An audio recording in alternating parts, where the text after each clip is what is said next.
But when you make work, you also have to talk about work. You have to be able to explain work.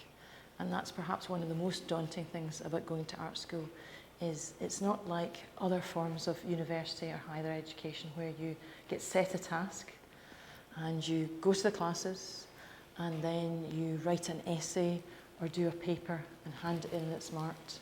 It doesn't work like that at all, okay? That you might get a project or a starting point for something and you make work and you talk about it with your friends and you talk about it with your teacher, and then you go and make some more work and you refine that work and you talk about it some more. But in talking about it, you're seldom just talking about the appearance. You're talking about the ideas in it. You're talking about the way that you feel when you do it. You're talking about the way that you hope somebody is going to respond to something. And you're also talking about what you hope it's connected to in the bigger picture of things. And that's a very, very complicated, complex, and sophisticated set of conversations to have. It's a much harder thing to do than write that mathematics paper and hand it in where the answer is yes or no. So in many of the fields of architecture, design, and fine art, what you're trying to understand is, how should I work? What things should I be interested in?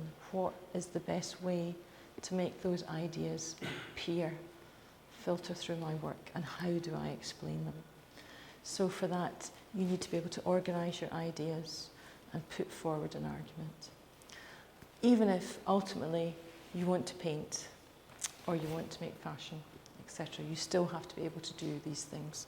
Going to the reflections is a good way of finding how other people do it and starting to think about the language that people use, which I'm sure you're using here when you're in Art Phil.